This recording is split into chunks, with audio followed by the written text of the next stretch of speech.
Good morning! Magkakape tayo. Ito oh, greatest lang yung pinakagusto ko sa lahat ng kape at ito, pandisyosa.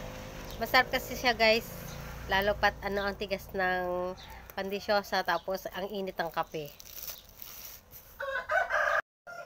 May isi-share ako sa inyo mga langga. Baka kasi mangyari din sa inyo kaya sinishare ko. Kasi nung nagbayad ako nung Martes sa JTI, may naganap. Ano ta? Ang mantika nga. So ayun na nga guys, kasi merong nag-cash out and maraming bumili.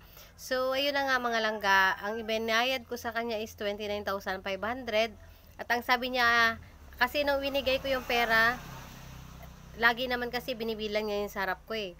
Pero nung time na binigay ko yung pera sa kanya, binaba niya sa ilalim, sa salamin. Siyempre, hindi ko na rin sinilip kasi parang nakakaya naman. Pero, kinutuban na ako. Alam ko parang may something na mangyayari. Medyo ilang segundo pa bago niya itinaas, sabi niya, tapos saka niya inano na binilang. Sabi niya, ma'am, kulang ng 1.5. Sabi ko, kuya, paano maging kulang? Kasi gabi pa lang yan, nakaseparate na at bilang na yan. And then, before pa kayo pumunta dito, kasi nakita ko kayo doon sa unang tindahan na nag-wholesale, binilang ko na yan before ko yan binigay sa'yo. Kaya sabi ko, bilangin mo na lang. Pero, alam ko na, tama yung binigay ko sa kanya. So, ilalagay ko yung video. So, kayo nang humusga kung may nangyayari ba or nagkamali lang talaga ako. And then, nung umalis sila, minessage ko siya. Sabi ko, kuya, hindi man kita nakikita, pero may Panginoon na nakakita sa'yo. Or kahit na hindi ko nakita, kasi alam ko mismo yung ginagawa ko. Kasi nung mga last month, and mga ilang weeks siguro, hindi yan nakapag-deliver kasi nga nanganak yung asawa niya. And hindi natin masabi or may problema siya na baka financial or something. Kaya pati yung mga kasamahan namin sa ibang lugar, sinabi ng Marlboro, kasi may ahente ako ng Marlboro and customer din ng Marlboro yung kasamahan ko na nag-order din sa JTI. Kaya sabi niya, ma'am, meron din nangyari doon sa gimbal. Sabi niya, ganun din ang ginawa. Sabi daw niya, kulang daw yung binayad. Sabi na, pero yon nakipagtalo sa kanya. Pero ako, hindi na ako nakipagtalo kasi meron kaming CCTV. And mismo, kahit na hindi ako makipagtalo kasi alam ko talaga na tama yung binayad ko sa kanya. Kaya hinayaan ko na siya, hindi na ako nakipagtalo kasi nga maraming tao. Kahit sabihin na tao yan, syempre may ano din yan na nahihiya siya kung gano'n na mag-iskandalo ako. Pero hinahiyaan ko na lang siya. So, ayun, siguro parang nakonsensya. Nung time na yun, nandun kami sa bayan kasi may kinuha ko ng ibang orders ko na mga gulay.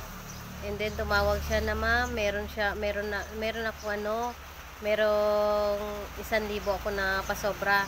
Pero hindi ko na yun, sinabi ko lang sa kanya nung binalik niya sa akin dito sa bahay. Sabi ko, kulang pa ito ng 500. Pero nasa sayo na yan kung ibabalik mo o hindi. Sabi ko sa kanya. Kasi kung iisipin, how come na magkulang yung pera ko at magsobra yung pera niya? Kasi iba, nakaseparate yung pera ko na ibinayad sa mga collection na nauna. So how come, di ba mga langga? Kung iisipin talaga, and sa common sense na lang niya. So, talagang siguro nangailangan siya. Sabi ko nga sa ahente ng Marlboro, sana sinabi na lang niya na kung pwede kasi makahiram or ano. O diba at least naintindihan ko pa kung anong kailangan niya. Isa ganun na gagawin niya. At least, ay diba kasi nawala yung tiwala ko sa kanya pagdating sa pera. Kaya ngayon, sabi ni daddy, ako mismo magbibilang sa harapan niya before ko yon ibigay sa kanya. Kasi dati binibilang ko naman, kaso lang sa tagal-tagal ko na, ilang taon na akong ahente niya, ay ilang taon ko na siyang ahente, kaya parang tiwala na ako kasi at saka mismo, 'di ba, tayo sa sarili natin, alam natin yung magkano at ano ang ginagawa natin, 'di ba?